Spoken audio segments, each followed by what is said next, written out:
Plaintiff Jenny Jackson dated the defendant for a year and a half, and at first it was too good to be true. Over time, Jenny claims the defendant became jealous, and not only did he spit on her, but he also vandalized her car with a candy bar and set it on fire, so she's suing. Defendant Tim Funches says he was madly in love with Jenny, but he lost respect for her because instead of working a consistent job, she was staying out all night, partying with her friends. Tim's countersuing because he claims Jenny bleached his clothes and shoes. All rise. This court is now in session. The Honorable Judge Greg Mathis presiding.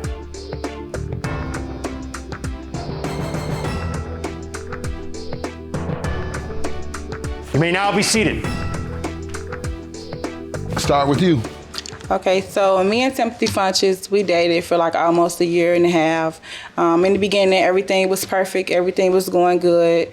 I thought that this guy was the man of my dreams. Sometimes it was too good to be true. I even asked him one time, like, are you married? Do you have other kids I don't know about? Like, it's just too perfect. So the relationship was going good. He was perfect. He was, to me, he was. So the relationship was going good, and then later on down the line, he just started getting too comfortable in the relationship. He started staying out all night, not answering his phone. Ex-girlfriends was calling my phone, sending messages, all type of stuff. So we stopped talking. Now, come April, I had I threw my cousin a birthday party, and I invited him. April of this year? Yes, April 11, 2020, yes. How you gonna have a party in April? It wasn't a coronavirus at its height. You gonna have a party? See why we have you behind a shield? It was you more hurry up. So your stuff go over the thing. It was you like had a party. What city you from? Chicago. How many were at your party? It was just like 10 of us. All together, it was 10 of us. Do you all know each other? Or you all didn't live together? No. Did everybody have a mask on? Yes, we did. Yes, we did. You lying. All right, let's get on back to the case. Let's get on back to the case. So we was at the party, and a female friend of mine, she came, and I was dancing on a female friend, and Timothy got jealous and upset, and he got all in my face, talking loud and stuff, and he said he'll spit on me. And I was like, what? And he cocked the spit, and he spit on me. Yeah, so everybody in the party now, they trying to break it up. They telling him just leave or whatever. You messed up the party. How long had you all been together when this happened? It was a year, almost. And during that year, had he done anything that ridiculous or damaging? No. Why do you think it was so dramatic this time and so harmful? Cause he was just a real jealous person. He just don't want nobody. All right, go ahead. Let me hear from you, sir. All right, Your Honor, we was in love. You couldn't see her without me, couldn't see me without her. Everything we did was for each other. She was working for the post office. She said she tired of working for the post office. She don't want to work for them no more. I said, okay, just like any man, what you want to do? I say, Gigi, because that's what I call her. We call her Gigi. I say, until you find you another job, I'm gonna be here for you. I'm gonna help you. She had this grab. That's what I told my wife, but that didn't work out. When I got on television, she decided she wanted to quit her job. She said, I'm gonna stop working because you're doing well enough. Let's go out to LA and live so I can live it up. I said, no, number one, I'm staying here in Detroit. And number two, you're gonna keep working. Well, I live in LA, and she ain't worked since. So you see who won that. So you go ahead and tell me. I know how this turned out, but go ahead. This is what happened. She had went and got a job for Lyft, worked there for 2 days. 2-3 days, I don't know exactly how many days, but she wasn't really working it like that. 4-5 times a week, she going out partying, staying out till 5-6 o'clock in the morning, coming in drunk. I told her, the same ambition and energy you have to go outside on the weekends and through the week to party, drink, and be drunk, come Monday morning, I need you to have that same ambition and go find a job. There you go. To go You're find onto a job. something. That's what I need to tell Linda. When I told her that, she was intoxicated. She blew her head gasket, went crazy on me. Along the way, she started doing the same thing. Yes, I lost respect for her. Yes, I started dealing with other females. My problem was I was in love with her. I was still there for her, still doing for her. Honestly, I still don't know why we here, to be honest with you. Because I feel like if anybody should have been suing anybody, it should have been me. She said you spit on her. First of all, it had nothing to do with her dancing on a female. It had nothing to do with her. I asked her a question, and matter of fact, I was talking to her cousin. I say, why Gigi don't do all this to me? Why she don't dance on me like this?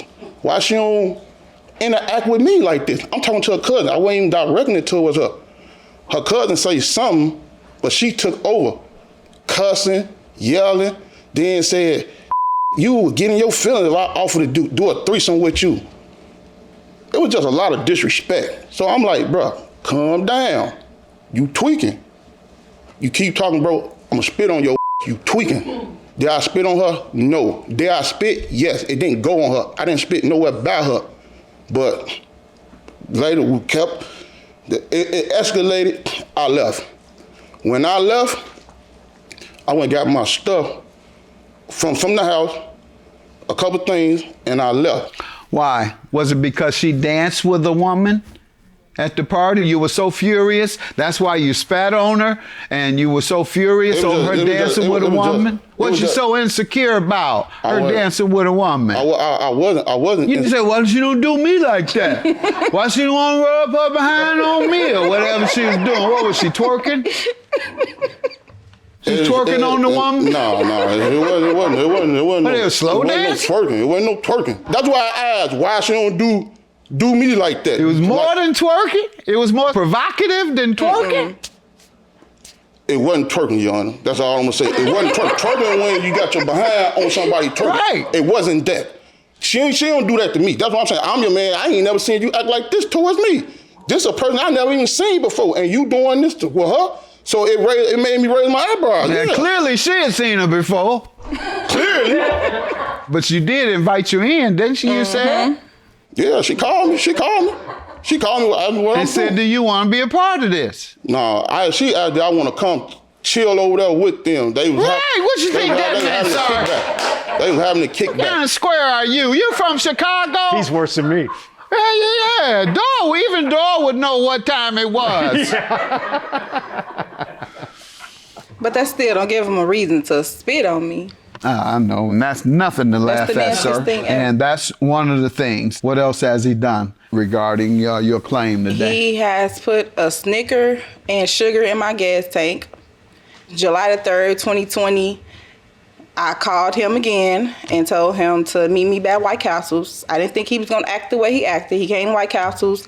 He got out the car, and he was just going crazy, talking loud, and like, oh, you're supposed to go with me. And I'm like, just leave, because he was making a big scene. So he left after that. I left. I went to park my car by my cousin's house. It was about 7 o'clock that afternoon. I was only in her house for probably an hour. When I came outside, my car was on fire. Wow. Why do you think he did all this? Because when he put the sugar in a tank, he said, why would I do that? If I was going to do something to your car, I'd set it on fire. Why did he? So he denied putting the sugar in the tank? Yeah, but then he later on and said, oh, I did do it. Go ahead, sir. What do you want to tell me about burning up her car? First of all, my right hand of God. All the effort my body can lead. I didn't burn your car. I ain't touched this lady car. Your Honor, I'm going to tell you why I put the half a Snicker in her tank. If you turn to page 5, this lady sat there and bleached all my clothes over 15. Page 5 of the evidence? No, actually, it's the video. It's the video where it's showing my clothes. I'm sorry. It will show what? The video will show what? It'll show how I had my shoes and everything intact before she bleached it, and it's gonna show you after she bleached it. She bleached your things. She bleached everything. So that's why you did respond like that. And that was before the car mysteriously was burned. Did all this way before that. I'm on the phone talking to her as I'm going in the house. Her exact words, oh yeah, I bleached all your stuff too. All right, let's take a look. This all my stuff, she bleached. Oh, you did this? You did this? Bro, I was drunk when I did that. Man, you bogus as hell, bro. Like, come on, GG, man. We better than that, bro. I still love you. I'm still in love with you. I wouldn't touch your even if you said touch it or you didn't want it. I know you mad. We drunk, bro. You bogus, man. Come on, man. And I ain't even finna be on no Grammy and do nothing to your car, bro. But you bogus as hell, man. You bogus. That's how I was before it got bleached. That's just some of my shoes. By the time she bleached, I had way more shoes than that. Your Honor, right now today, I wasn't able to wear pants. I got shorts on because all my stuff, she bleached. She bleached over $15,000 worth of clothes and shoes. This before I did any type of thing, put that nigga in her car, anything. She got mad at me. It was after you spit on her, though, wasn't it? Yes, it was. Now let me ask you, if someone spits in your face, what will you do? I didn't spit in her face. She didn't. You spit toward her. You told you was gonna spit, and even though you claim it didn't hit her, did it hit you? Mm-hmm. Even though you claim it didn't hit her, the fact is you told her you were going to spit on her, and you did spit. What do you say about the car, sir? The car. Her car. I didn't set her car on fire. It's a video. Could you please show the video? It's a video. Please tell me that's me in that video. All right, let's see. I don't even own nothing like that. You bleached everything. Look at this video and look at me. What am I looking He's for? pouring the That person gasoline there? on the car. Yes. That's That not person me. there? Yes. I know that same exact outfit he got. And that car he's in, he was in that car with a female when he rolled down the street looking for me. That same car. I was in a truck. What is you? And he also told his friend that didn't know anything about my car being on fire. He told his friend that he did it. His friend said, yeah, he did it. This lady is lying. Did you tell a friend that you did it? No, she's lying. I have on page 7, you can see he was talking to his brother-in-law. Let me see. That's your evidence. Yes. And see, folks, they tell me where their evidence is instead of Doyle grabbing evidence now. That's one of our new procedures. Mm-hmm. And he said, on my kids, I did set that lady car on fire. Oh, no. I left the hotel room around 11 o'clock because I was high as couldn't sleep. Sir? I was typing too fast. Could you please show the whole thing? Because I got it in my phone. You're typing too fast, and that caused you to say you did it. I didn't set her car on fire. Why did you admit to doing it then? Why didn't you say that? It said did. It supposed to say it didn't. It was a typo. I got it in my phone. That's what I'm telling you. I got it in my phone. Ma'am, I'm going to grant your judgment for $5,000. You good. I must say, you good. What? She good. She good. In terms of building her case? If that's what you want to call it. You're not very good. You admitted it on here and said, yeah, I did. I didn't admit that. That was me drunk. All right. And secondly, with regard to your clothes, all those gym shoes, those are old Nikes. I don't even new ones. So I'm gonna give you they weren't old at the time. That and the clothes. Yes, they were. I saw. that was back in November. All them shoes was brand new. That's back in November. You were living with her? Yep. Living with? I was paying the bills. She was out of work. I'm wondering how you afford all those gym shoes. She messed up 1.5 pounds of my weed. If you look, if you look on page 2, I'm gonna ask the authorities to give you a pass. Even though you're admitting I'm being honest though. She's sitting up here lying. Even though you're admitting to be a drug dealer, I'm gonna ask them to give you a pass. Well, that show you I ain't lying about nothing. I'm not lying. She the one lying. So anytime you admit to a felony, you're definitely not lying. She lying. She the one lying. She lying. She tricking y'all. Thank God they ain't giving that much time anymore for $1 pound. Give you $2,000 for your clothes and your gym shoes, sir. $5,000 for the car and the emotional distress. Have a good day. It's my judgment.